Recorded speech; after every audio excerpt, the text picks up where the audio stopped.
Les activités de la laiterie de l'Outaouais, c'est transformer le lait en lait de consommation. Nous, ici, on embouteille le lait des fermes environnant l'Outaouais. On a actuellement 30 employés, des pères de famille, des mères de famille. Ces gens-là travaillent autant dans les bureaux, au laboratoire ou sur les chaînes de production ou à l'emballage ou à la pasteurisation. On a jugé que c'était bon de mettre en place des mesures de conciliation travail-famille parce qu'on s'est aperçu que plusieurs de nos employés avaient des familles monoparentales.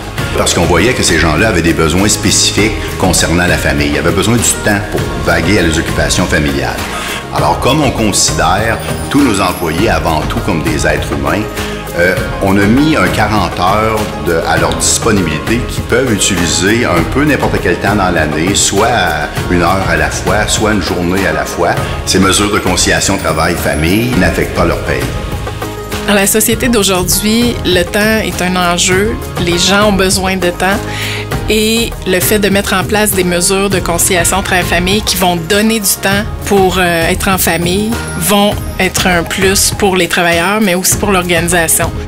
Puis pour nous, une entreprise en transformation alimentaire, c'est excessivement important parce qu'on cherche à garder nos employés longtemps pour garder l'expertise.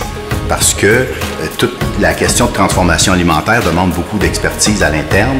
Et puis plus on garde nos gens comme nos travailleurs actifs, et plus cette expertise-là demeure et plus notre qualité de produit et plus l'entreprise fonctionne mieux aussi. Les mesures formelles de conciliation travail-famille qui sont mises en place par les employeurs sont des mesures qui sont structurées, qui font partie souvent d'une politique de conciliation travail-famille ou qui sont conventionnées.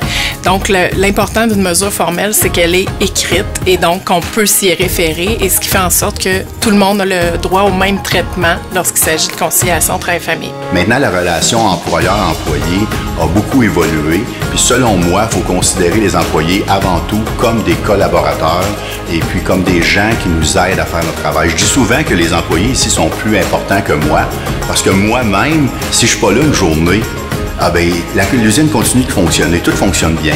Mais si j'ai un employé à l'embouteillage ou au bureau qui n'est pas là, ça ne fonctionne pas.